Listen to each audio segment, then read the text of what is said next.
Originally, this was not going to be a Ramblings episode, but it is now. Thank you for your compliance.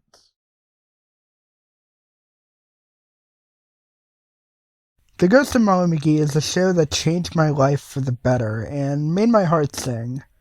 So when I saw the series finale, I was heartbroken but oh so proud of Bill and Bob to make a show that inspired me to be myself and to help those around me.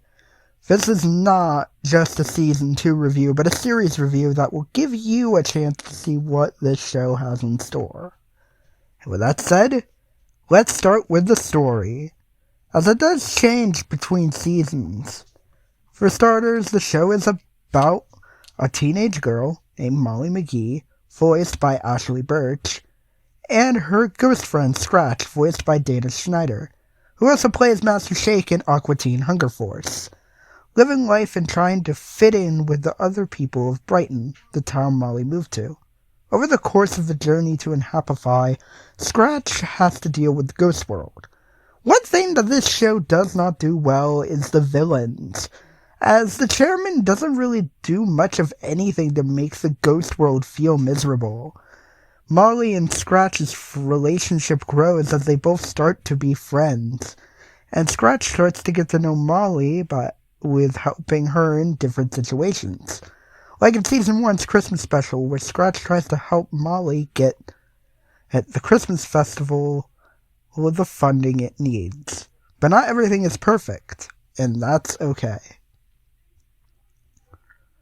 Characters. The first episode sets things up well with the introduction of Andrea and Libby. Andrea is the most popular girl in school, and she has a very rich family. And then there's Libby, and she is one who is a reading geek.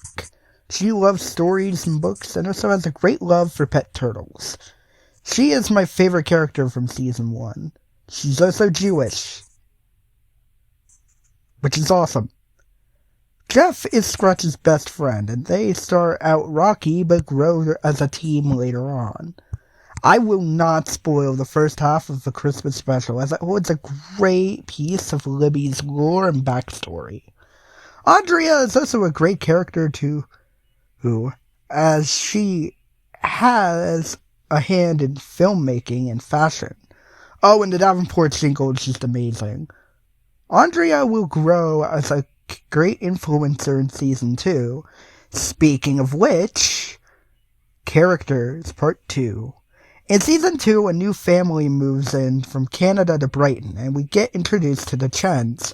My favorite character, Oliver Chen, as well. Oliver Chen's last name is a little reference to a certain character that people might know. It's Jackie Chan. He is the older brother to June Chen, a massive tech geek, who lives for tech gadgets and has a huge dislike for radishes or turnips.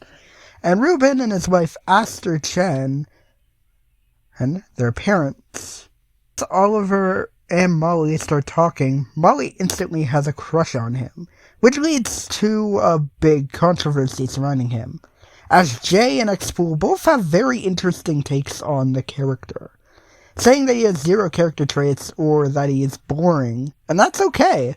I don't see any point, though, making a 34-minute video about it, because at that point it's just ranting. Oh, and go check out X-Pool. He makes great Sonic content.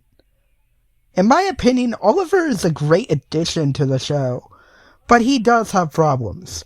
As explained in my Oliver X Fua video, Oliver had zero time to understand why Molly looked at ghosts as good people, and instead went for it. I love Molly and Oliver's romance, but it feels rushed and unpolished to watch unfold. But 5A was a great episode in some ways. The romantic tension between them was too good, not to mention the drip that Oliver wore in that episode. Oliver does have an interesting story as well. He has to accept the past and move forward with the future, an important message as the mistakes we make today will help you grow tomorrow and learn. June is is fun, as Daryl and her have genuine fun antics with her smarts and his chaos. They make a good friendship. Too bad they don't have much screen time together. But June is also a great representation of ADHD and autism, as I have a little brother who has autism, and many things can be challenging for him.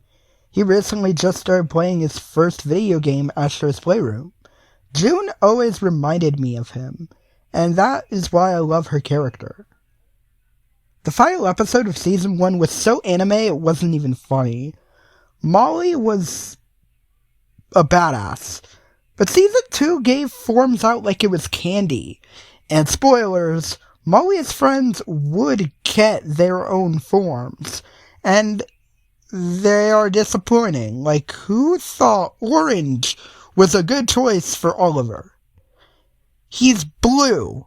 Maybe not to confuse him with Scratch, I don't know.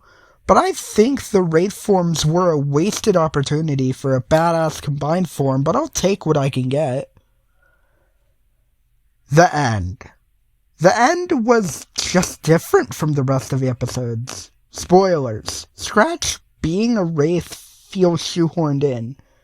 But it should be, because we would have had a Season 3, as scripts and drafts for episodes were released into the world. But right now, the end is a series finale. And it was an emotional experience from start to finish. Every time I watch it, I cry because of the friends Scratch made along the way. Libby, Oliver, and June. But biggest of all, Molly Suskai McGee, as Scratch had to live a little. I'm probably gonna cry as I edit this. Overall, the Ghost and Molly McGee was not just a show. It's a learning experience for me, and many characters are so lovely and fun, but with some bumps that don't hinder the whole experience. Let me know what you think about this series in the comments. Look at the end card. I have been going through plenty of struggles over these past few weeks, and thanks to you guys sticking with me, I've been able to handle my problems.